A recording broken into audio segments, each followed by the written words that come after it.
So మన test సిరీస్లో మనం ఏమేమి ప్రొవైడ్ చేస్తున్నామంటే ప్రతిరోజు మూడు క్వశ్చన్స్తో పాటు కంటెంట్తో పాటు మోడల్ ఆన్సర్స్తో పాటు ఎలా రాయాలో మీకు తెలియపరుస్తున్నాము. ఫర్ ఎగ్జాంపుల్ ఈరోజు మార్నింగ్ ఉన్నటువంటి మూడు ప్రశ్నలు. Supreme court upheld EWS quota, economically weaker section quota, as it does not violate the basic structure of the Indian Constitution. Analyze the statement. భారత రాజ్యాంగం యొక్క ప్రాథమిక నిర్మాణాన్ని ఉల్లంఘించినందున సుప్రీంకోర్టు ఈడబ్ల్యూఎస్ కోటాను సమర్థించింది. ప్రకటనను విశ్లేషించండి. అంటే ఈడబ్ల్యూఎస్ కోటా గురించి మెన్షన్ చేశారు. ఈడబ్ల్యూఎస్ కోటా రిజర్వేషన్ బేసిక్ స్ట్రక్చర్ని మాత్రం ఎట్టి పరిస్థితుల్లో ఇబ్బంది కలిగించట్లేదు అన్నది ప్రశ్న. రెండో ప్రశ్న పబ్లిక్ ఇంట్రెస్ట్ లిటిగేషన్. మనకు తెలుసు పిఎన్ భాగవతి దీని యొక్క కర్త. Discuss the role of public interest litigation in expanding the scope of fundamental rights in India. ముఖ్యంగా ఎంసీ మెహతా జడ్జిమెంట్స్ చాలా ఇంపార్టెంట్. ఎంసీ మెహతా అనగానే మనం గుర్తుంచుకోవాల్సింది ఏంటంటే ఎన్విరాన్మెంటల్ అడ్వకేట్. ఎన్విరాన్మెంట్ రిలేట్ వచ్చినటువంటి అన్ని జడ్జిమెంట్స్కి ముఖ్యమైనటువంటి వాదన చేసినటువంటి మనిషి, కొన్నిసార్లు అతనే ఒక పిటిషనర్ లాగా ఉన్నది MC Mehta. Public interest litigation ఎవరైనా ప్రాపర్గా వాడారు అని అంటే ఎంసీ మెహతా అనమాట. ఎంసీ మెహతా పేరు వాడకుండా మనము పబ్లిక్ ఇంట్రెస్ట్ లిటిగేషన్ ఆన్సర్ రాస్తే రాంగే. మూడోది, describe about the relationship between fundamental rights and directive principles of state policy in the Indian constitution. ఆ రెండింటికి మధ్యలో ఉన్నటువంటి రిలేషన్షిప్ అంటే ఏ కాంటెక్స్ట్లో ఏది పెద్ద ఏది చిన్న, రెండింటికి మధ్యలో ఉన్నటువంటి రిలేషన్షిప్ మనకు తెలుసు కొన్ని జడ్జిమెంట్లు. సో ఇలా మూడు ప్రశ్నలని అడగడం జరిగింది సిలబస్ ఆధారంగా. సో మొదటి ప్రశ్ననేమో కరెంట్ అఫైర్ ఓరియంటెడ్, రెండో ప్రశ్ననేమో పబ్లిక్ ఇంట్రెస్ట్ లిటిగేషన్, ప్రతి ఒక్కరికి అది అవసరమే తెలుసుకోవడము పబ్లిక్ ఇంట్రెస్ట్ లిటిగేషన్. మూడోది వచ్చేసి ఎక్స్పెక్టెడ్ క్వశ్చన్, రిలేషన్షిప్ ఫండమెంటల్ రైట్స్కి ప్రాథమిక హక్కులకును డైరెక్టివ్ ప్రిన్సిపల్స్ ఆఫ్ స్టేట్ పాలసీకి ఉన్నటువంటి రిలేషన్షిప్ ఏంటి. దీనికి మనము ప్రొవైడ్ చేసినటువంటి కంటెంట్, అలా ప్రతి యూనిట్కి మనం కంటెంట్ ప్రొవైడ్ చేస్తాము. సో అందులో ఏం కంటెంట్ అయితే మనం ప్రొవైడ్ చేసామో ఒక్కసారిగా మీకు సో దట్ ఎలా వాడాలో మీకు అర్థమవుతుందని చెప్పేసి, సో ఫండమెంటల్ రైట్స్ గురించి క్లియర్గా సంక్షిప్తంగా మనము కంటెంట్ ఇచ్చాము. ఇంగ్లీష్ మీడియంలో ఇచ్చాము, తెలుగు మీడియంలో ఇచ్చాము. ఎందుకంటే మీరు చూసుకున్నారో లేదో అందుకోసం నేను మళ్ళీ ఒకసారి చూపిస్తున్నాను అనమాట. ఎందుకంటే మేము ఇచ్చినటువంటి కంటెంట్ మీరు వాడనప్పుడు మేము ఇచ్చి వేస్ట్. సో లక్ష్మీకాంత్ బుక్ మీదనే కాకుండా ఇది కొంచెం ఎగ్జామ్ ఓరియంటెడ్ కంటెంట్ కాబట్టి స్పెసిఫిక్గా పాయింట్స్ తీసుకొని మెన్షన్ చేసినటువంటి కంటెంట్. నేను ఓపెన్గా చెప్తున్నాను, ఆ మూడు మోడల్ ఆన్సర్స్ ఒకసారి చూడండి మీరు, ప్లస్ ఈ కంటెంట్ ఒకసారి చదువుకొని మీ పుస్తకం ఏదైతే ఉందో పాలిటిక్స్ సంబంధించి ఇంతకుముందు అవి సరిపోతాయి ఈ పర్టికులర్ ఇప్పుడు మెయిన్స్ ప్రిపరేషన్ కోసము. సో ఫండమెంటల్ రైట్స్ గురించి మొత్తం ఇన్ఫర్మేషన్ ఇవ్వడం జరిగింది. Distinguishing fundamental rights from ordinary right అంటే స్టాట్యూటరీ రైట్స్. ఒక స్టాట్యూటరీ రైట్ చెప్పండి, right to information. Right to information is what? A statutory right. Fundamental right ఏమో రైట్ టు ప్రైవసీ. సో ఆ రెండింటికి మధ్యలో ఉన్నటువంటి రిలేషన్షిప్ ఏంటి? రెండింటికి మధ్యలో ఉన్నటువంటి relationship distinguishing fundamental rights from ordinary legal rights, historical evolution of fundamental rights, తర్వాత నేచర్ అంటే ఫండమెంటల్ రైట్స్ గురించి క్లియర్గా మీకు ఇన్ఫర్మేషన్ ఇచ్చాము. లక్ష్మీకాంత్ బుక్లో లేనిది కూడా మీకు ప్రింట్అవుట్స్ కూడా ఇస్తున్నాము ఇప్పుడు ఆఫ్లైన్ వాళ్ళకి. Doctrine of eclipse, decisions regarding article 13, ప్రతి ఒక్క ఆర్టికల్ని సంక్షిప్తంగా మీకు అర్థమయ్యే విధంగా ప్రతి ఒక్క ఆర్టికల్కి ఒక జడ్జిమెంట్ యాడ్ చేశాం. ప్రతి ఆర్టికల్కి ఒక జడ్జిమెంట్ యాడ్ చేశాము. అందుకే ఈ కంటెంట్ చదవండి అని చెప్పడానికి చూపెట్టడానికి కారణం ఏంటంటే ఒకసారి మీకు అర్థమవుతే రేపంచన్న కంటెంట్ చదువుతారన్న ఉద్దేశంతో. సో ఇలా మేము కంటెంట్ ఇచ్చి మొత్తం కంటెంట్ ఫండమెంటల్ రైట్స్ యొక్క కంటెంట్ ఇది తెలుగులో కూడా ఉంది, తెలుగులో కూడా ఇస్తాము. ప్రతిదానికి ఒక judgement. So fundamental rights, directive principles of state policy, కొన్ని public interest litigation, current affairs, రెండింటికి మధ్యలో ఉన్న రిలేషన్షిప్ మీ కంటెంట్లో ఉంది. దానితో పాటు మేము ఇంకేం ప్రొవైడ్ చేస్తున్నాము అని అంటే మోడల్ ఆన్సర్. కానీ మోడల్ ఆన్సర్ విధానం చూడండి ఒక్కసారి. మీకు మోడల్ ఆన్సర్ ఎలా ఉంది, మీకు కాన్ఫిడెన్స్ జనరేట్ చేయడం కోసం అన్నమాట. ఒకసారి మోడల్ ఆన్సర్ చూద్దాం మనము. మొదటి ప్రశ్న, supreme court upheld economically weaker section quota. అంటే అప్హెల్డ్ అనే పదానికి అర్థం ఏంటంటే support.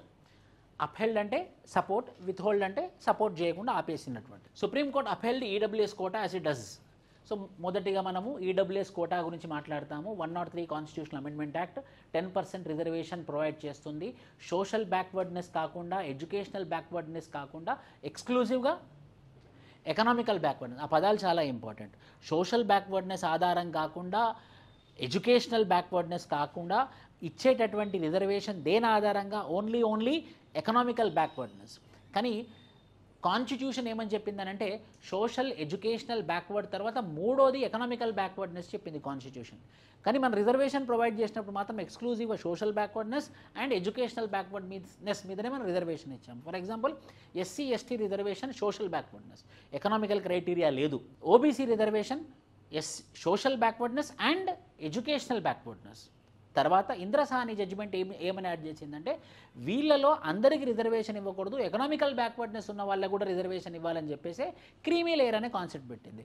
So social, economical and educational backwardness. ఒరిజినల్గా సోషల్ బ్యాక్వర్డ్నెస్, ఎడ్యుకేషనల్ బ్యాక్వర్డ్నెస్సే, కానీ ఇంద్రసాని జడ్జిమెంట్ వచ్చిన తర్వాత ఎకనామికల్ బ్యాక్వర్డ్నెస్ యాడ్ చేసాము బ్యాక్వర్డ్ క్లాసెస్ కోసం. తర్వాత మరి అప్పర్ క్యాస్ట్లో మీకు తెలిసిందే, అప్పర్ క్యాస్ట్లో ఉన్నటువంటి వాళ్ళు మరి ఎకనామికల్ బ్యాక్వర్డ్ లాగా ఉన్న వాళ్ళ పరిస్థితి ఏంది అన్నప్పుడు యాడ్ చేసినటువంటిదే economical weaker section reservation. So economical weaker section reservation is not given for social backward or educational backward, but it is exclusively for economical backward అని మొదటి పారాగ్రాఫ్ మనం మెన్షన్ చేసిన తర్వాత ఆన్సర్ సింప్లిఫికేషన్ చేసేది మార్గం నేను చెప్తాను. ఇప్పుడు ఇలాంటి ప్రశ్నలు అడిగాడు అనుకోండి, యూనిఫామ్ సివిల్ కోడ్ మీద ప్రభుత్వం ఏమనుకుంటుంది దాన్ని సంక్షిప్తంగా రాయండి, లేకపోతే సైమల్టేనియస్ ఎలక్షన్స్ గురించి మీరేమనుకుంటున్నారు, ట్రిపుల్ తలాక్ అనేది అబాలిష్ అయిపోయింది కదా, మరి ట్రిపుల్ తలాక్ ఇప్పుడు మళ్ళీ తీసుకొచ్చింది అనుకోండి, మీ యొక్క ఒపీనియన్ ఏంటి అన్నప్పుడు simple arguments for, arguments against, arguments for, arguments against, arguments for economically weaker section reservations, arguments against economically weaker section reservations. So have not reaped the benefits. ఎందుకు ఫేవర్ చేస్తున్నామనంటే ఎకనామికల్గా వీకర్ అయిన వాళ్ళకి ఎలాంటి బెనిఫిట్ రావట్లేదు, వాళ్ళ దగ్గర కనీసం ఎడ్యుకేషనల్ లేకపోతే గవర్నమెంట్ జాబ్స్లో రావడానికి కూడా పరిస్థితి లేనటువంటి పరిస్థితి ఉంది. ఎవరైతే అప్పర్ క్యాస్ట్లో ఉన్నటువంటి ఎకనామికల్ వీకర్ సెక్షన్స్ కాబట్టి ఖచ్చితంగా ఈ రిజర్వేషన్ అవసరము. Have not reaped the benefits of higher educational institutions and public employment. రెండోది కోటా ప్రోగ్రెసివే. ఎందుకు అని అంటే పోవర్టీ లైన్ కింద ఉన్నటువంటి వాళ్ళకి ఇస్తున్నాం కాబట్టి అది ప్రోగ్రెసివ్ అనే. Economic because there are many classes other than backward classes. ఇది మంచిదే, ఎందుకంటే ఎన్నో క్లాసెస్ ఉన్నాయి, బ్యాక్వర్డ్ క్లాసెస్లోనే ఎన్నో క్లాసెస్ ఉన్నాయి, వాళ్ళకి ఎలాంటి మెరిట్ ఎలాంటి రిజర్వేషన్ లేదు కాబట్టి ఇలాంటి ఎకనామికల్ క్రైటీరియా మీద ఇవ్వడం వల్ల అన్టచ్డ్ పీపుల్ కూడా మనం టచ్ చేయవచ్చు, వాయిస్లెస్ పీపుల్ కూడా మనం వాయిస్ ఇవ్వచ్చు, అన్హియర్డ్ పీపుల్ కూడా మనం హియర్ కావచ్చు. సో ఈ సందర్భంలో ఈడబ్ల్యూఎస్ రిజర్వేషన్స్ మాత్రం మనం ఒప్పుకోవచ్చు అన్నది సందర్భం. కానీ రాసే విధానం ఇంపార్టెంట్. ఆర్గ్యుమెంట్స్ ఫేవర్ అని 1, 2, 3, 4, 5 అని మెన్షన్ చేయండి. తర్వాత జడ్జిమెంట్, ఇంపార్టెంట్ జడ్జిమెంట్, ఇది ఇక్కడ వాల్యూ యాడెడ్. ఆర్గ్యుమెంట్స్ ఫర్లో ఉన్నటువంటి judgement Ram Singh versus union of India case 2015లో సుప్రీంకోర్టు ఏమని చెప్పిందంటే social deficiencies may exist beyond the concept of క్యాస్ట్లోనే కాదు సోషల్ డెఫిషియన్సీస్ ఉన్నాయి, క్యాస్ట్ అవతల కూడా సోషల్ డెఫిషియన్సీస్ ఉన్నాయి. అప్పర్ క్యాస్ట్లో పుట్టినప్పటికి కూడా వాళ్ళకి సోషల్ స్టేటస్ లేదు, అప్పర్ క్యాస్ట్లో పుట్టినప్పటికి కూడా వాళ్ళకి అన్ని సవలతులు లేవు. సో అందుకోసం మనం రిజర్వేషన్ ఇచ్చినా కూడా తప్పు లేదు అని చెప్పినటువంటి జడ్జిమెంట్ ఏంటి అని అంటే Ram Singh versus union of India case of 2015. Quota for poor policy. Arguments against అని పెట్టి ఎంటైర్లీ ఆన్ ఎకనామిక్ క్రైటీరియా ఎలా పెట్టగలమంటే ఈరోజు రిచ్ అవ్వచ్చు, రేపు పూర్ అవ్వచ్చు, మళ్ళీ రేపొద్దున రిచ్ అవ్వచ్చు, ఎలా ఎకనామికల్ క్రైటీరియా మీద మీరు రిజర్వేషన్ ఇస్తారు అనేది ఇంకో నెగిటివ్. అసలుకి ఎకనామికల్ బ్యాక్వర్డ్ ఎలా క్యాలిక్యులేట్ చేస్తాం అంటే కొన్ని బిలో పవర్టీ లైన్ క్యాలిక్యులేషన్స్ ఉన్నాయి. టెండూల్కర్ కమిటీ అని, కండెల్వాలా కమిటీ అని, లక్కడవాలా కమిటీ అని, ప్లానింగ్ కమిషన్, నీతి ఆయోగ్, ఎన్సీ సక్సేనా కమిటీ, ఇలా ఎన్నో పోవర్టీ క్యాలిక్యులేషన్ చేసేటటువంటి కమిటీస్ వచ్చాయి. కొన్నేమో ఒక థ్రెషోల్డ్ అమౌంట్ కన్నా ఎక్కువ సంపాదిస్తే ఎబో పోవర్టీ లైన్, ఆ డబ్బుల కన్నా తక్కువ సంపాదిస్తే బిలో పోవర్టీ లైన్. ఒకరేమో క్యాస్ట్ సెన్సస్ ఏమని చెప్పింది, ఫ్యాన్ లేకపోయినా సరే, బైక్ లేకపోయినా సరే, ఉండడానికి ఇల్లు లేకపోయినా సరే కూడా బిలో పోవర్టీ లైన్ అన్నారు. సో ఏ క్రైటీరియా మీద మీరు రిజర్వేషన్ ఇస్తారు? ఎందుకు? కొన్ని ఎక్స్పర్ట్ కమిటీస్ ఏమో అమౌంట్ ఆధారంగా చెప్పాయి, కొన్ని క్యాస్ట్ సెన్సస్ ఏమో అమౌంట్ ఆధారం కాకుండా వాళ్ళకు ఉన్నటువంటి సౌలతుల ఆధారంగా below poverty line, above poverty line చెప్పింది. మరి దేన్ని మీరు ప్రామాణికంగా తీసుకుంటారు? ఏ ప్రామాణికంగా మీరు ఎకనామికల్లీ వీకర్ సెక్షన్ ఇస్తారో క్లారిటీ లేదు కాబట్టి ఆ కన్ఫ్యూజ్డ్ స్టేట్లో ఎందుకు రిజర్వేషన్స్ ఇవ్వడం అనేది రెండో statement. Nagaraj versus union of India rule that equality is basic structure of the constitution. చూడండి, గుర్తుంచుకోండి. అంటే మనము ఆర్గ్యుమెంట్ ఫర్లో ఒక జడ్జిమెంట్ పెట్టినాము, ఆర్గ్యుమెంట్స్ అగెన్స్ట్లో కూడా ఒక జడ్జిమెంట్ పెట్టినాము. అంటే కొన్ని ఉంటాయి, అవి సబ్స్టాన్షియేటివ్ ఎవిడెన్స్ అనమాట. లాలో సబ్స్టాన్షియల్ లా, ప్రొసీజరల్ లా ఉంటుంది. సబ్స్టాన్షియల్ లా అని అంటే ఏంటంటే ఖచ్చితంగా ఇలానే ఉండాలి అని అనేది. ప్రొసీజరల్ లా అనేది ఆ పర్టికులర్ ప్రొసీజర్లో మనం ముందుకెళ్ళాలి. అంటే ఆ సుప్రీంకోర్టు జడ్జిమెంట్ని ఈ ఆన్సర్ రాసే ప్రొసీజర్లో మనం పెట్టడం అనమాట. అలా మళ్ళీ మనం కంక్లూజన్ ఇస్తాం. ఇప్పుడు చూడండి, వీళ్ళు ఏమిటంటే addressing economic inequalities remains contentious due to concerns, ఎన్నో కన్సర్న్స్ ఉన్నాయని ఒక ప్రాపర్ కంక్లూజన్ ఇచ్చిన తర్వాత మీకు నిన్న మోడల్ ఆన్సర్ చూసుంటే, ఈరోజు మోడల్ ఆన్సర్ చూసుంటే మేము కొత్తగా ఎక్స్ట్రా మైల్ అని వస్తున్నాము. 103rd constitutional amendment act 15th article 16th ఆర్టికల్ని అమెండ్ చేస్తుంది అని మెన్షన్ చేసి, మళ్ళీ ఎవల్యూషన్ విపి సింగ్ తీసుకొచ్చాడు economical weaker section, PV Narasimha Rao, తర్వాత సుప్రీంకోర్టు వర్డిక్స్. అవే కాకుండా Mandal case judgement, Indra Sawhney case judgement, Janhit Abhiyan versus union of India, ఈ జడ్జిమెంట్ సుప్రీంకోర్టు యాక్సెప్ట్ చేసింది. ఇచ్చుకోండి రిజర్వేషన్స్ అని. Janhit Abhiyan versus union of India judgement ఇచ్చుకోండి మీరు. 103 constitutional amendment act constitutionally valid 10% reservation ఇచ్చినా ఏం కాదు. ఈ 3 జడ్జిమెంట్లు. Review of the judgement, EWS reservation assessing legal, social and economic implication. అలా మేము మీకు ఎక్స్ట్రా మైల్ అని ఎక్స్ట్రా కంటెంట్ కూడా ఇస్తున్నాము. మీ మోడల్ ఆన్సర్స్లో ఫోరం కూడా ఇవ్వట్లేదు, వాజీరామ్ కూడా ఇవ్వట్లేదు, ఫోరం కూడా ఎక్స్ట్రా మైల్ ఇవ్వట్లేదు వాళ్ళ మోడల్ ఆన్సర్స్లో. విజన్ కూడా వాళ్ళ మోడల్ ఆన్సర్స్లో ఎక్స్ట్రా మైల్, ఎక్స్ట్రా ఇన్ఫర్మేషన్ ఇవ్వట్లేదు. మరి మీరెందుకు ఇస్తున్నారు సార్ అన్న ప్రశ్నకి ఏంటంటే ఇంకా చేద్దాం బాగుండాలని చెప్పేసి ఇదే మేము కంటిన్యూ చేస్తాం. మీకు జస్ట్ స్ట్రక్చర్ చూపిస్తున్నాను నేను. రెండో ప్రశ్న, public interest litigation, PN Bhagwati. అసలు పబ్లిక్ ఇంట్రెస్ట్ లిటిగేషన్ తీసుకొచ్చిందే PN Bhagwati. Public interest litigation ఏంటి? ఒక పోస్ట్ కార్డు చాలు. ఇంతకుముందు వరకు ఎలా ఉండాలి, నేను విక్టిమ్నయో, నేను ఆ పర్టికులర్ ఇష్యూకి ఏదో విధంగా స్టేక్ హోల్డర్ అయితేనే నేను కేసు వేయాలి. Either I should be a victim or else I should be the stakeholder of that particular case in any way. Then I will be legally liable to file a petition. దాన్ని తలరాస్తూ PN Bhagwati CJ of India ఏం చేశాడనంటే, public at large ఇబ్బంది పడ్డా సరే, ఇబ్బంది పడుతున్నారని తెలిసినా సరే, వాళ్ళ మంచి కోసం ఎవరైనా సరే, ఏ సిటిజన్ ఆఫ్ ఇండియా కూడా ఒక పోస్ట్ కార్డు మీద సిజిఐకి రిఫర్ చేస్తూ లెటర్ రాసినా కూడా దాన్ని మేము పిటిషన్ లాగా యాక్సెప్ట్ చేస్తాము. ఆ పర్టికులర్ ప్రొసీజర్ పేరే public interest litigation. For the benefit of the public at the large, any post card written by any citizen of the country will be accepted as the petition and will be taken up as a case in the Supreme Court of India. కానీ అది public at లార్జ్కి impact అవుతాయనే అని చెప్పేసి ప్రశ్న అనమాట. So దానికి ఎలా రాస్తాం మనము? India individuals or groups to approach the judiciary to seek redressal of public grievances, enforce fundamental rights guaranteed under the constitution, not only fundamental rights, any right. కానీ పబ్లిక్ ఎట్ లార్జ్ ఇంపాక్ట్ అవుతున్నారు అని అంటే మనం public interest litigation వేయొచ్చు. దాని మీద మీరు introduction ఇస్తారు. ఇచ్చిన తర్వాత కేసులు, ఏమేం కేసులు పబ్లిక్ ఇంట్రెస్ట్ లిటిగేషన్ కోసం అంటే మీరు బండ గుర్తుగా గుర్తుంచుకోవాల్సినవి. Hussainara Khatoon versus state of Bihar. Hussainara Khatoon versus state of Bihar. Under trial prisoners, accused ఉన్నప్పుడే జైలు వేశారు, కన్విక్ట్ కాకముందే సంవత్సరాలు జైళ్ళల్లో ఉన్నారు. అలా చాలామంది ఉన్నారు. ఎన్ని రోజులు ఉంచుకుంటారండి, వాడు అక్యూజ్డే కదా అని వాళ్ళ రైట్స్ కోసం వచ్చినటువంటి జడ్జిమెంట్ ఏంటి? Public interest litigation. రెండోది ఎంసీ మెహతా బ్లైండ్, ఏంటది? Environmental judgements. MC Mehta environmental judgements, public at large. మూడోది Vishaka versus state of Rajasthan, మీకు తెలుసు, sexual harassment at work place.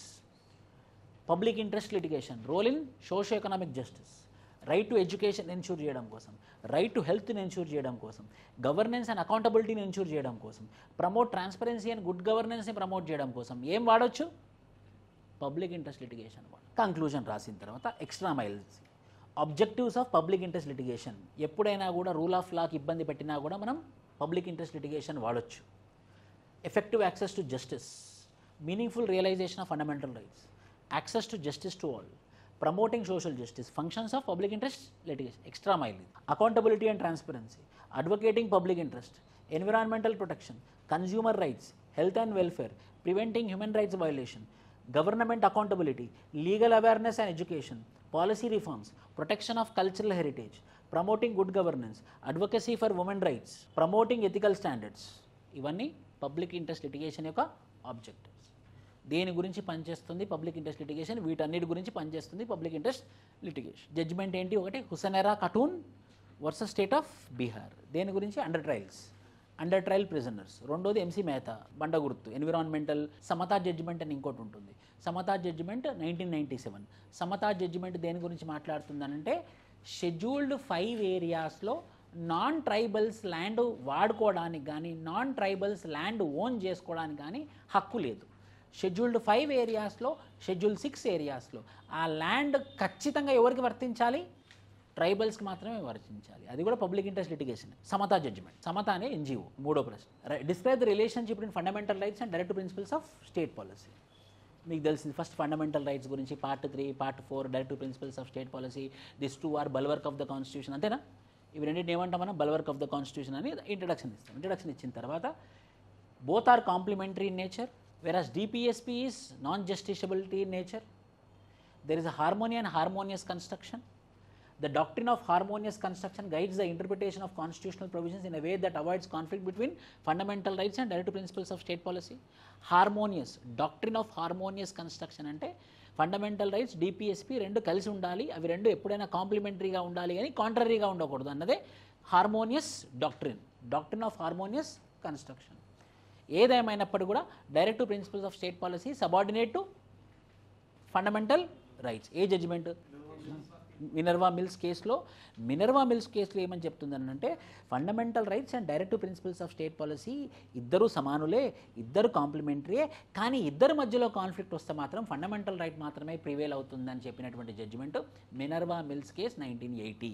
State obligation, progressive realisation, ఇప్పుడు ఎక్స్ట్రా మైల్. సిమిలారిటీస్, రెండింటి మధ్యలో similarities. Both are borrowed features. Fundamental rights ఎక్కడి నుంచి? బిల్ ఆఫ్ రైట్స్ నుంచి. Direct principles of state policy ఎక్కడి నుంచి? ఐరిష్ నుంచి. Both are directed to achieve inclusive and equitable growth of the nation. Both are backed by broader constitutional provisions. Both are having separate parts, part 3, part 4. Both are guiding light for the judiciary. The origin and goals of part 3, 4 share a common aim of addressing. రెండింటి మధ్యలో similarities కూడా ఇచ్చాను నేను. తర్వాత రెండింటి మధ్యలో differences. తర్వాత conflict between judgements. మొదటిది Champakam Dorairajan versus state of Madras 1951. దీని కింద ఏంటి? ఫండమెంటల్ రైట్స్ని అమెండ్ చేసే పవర్ పార్లమెంట్కి ఉంటుంది, అంతేనా? ఫండమెంటల్ రైట్స్ని అమెండ్ చేసే పవర్ ఎవరి దగ్గర ఉంటుంది? పార్లమెంట్ దగ్గర ఉంటుంది. రెండోది ఇది radical Golaknath versus state of Punjab. Parliament దగ్గర అన్ని పవర్లు ఉంటాయి కానీ ఫండమెంటల్ రైట్స్ ముట్టుకోవడానికి మాత్రం పవర్ ఉండదు. ఇమీడియట్గా ఏం చేశారు? రాజ్యాంగ సవరణ చేశారు ఈ జడ్జిమెంట్ ఆధారంగా. ఏం రాజ్యాంగ సవరణ? 24వ రాజ్యాంగ సవరణ. దీని ప్రకారం ఏంటి?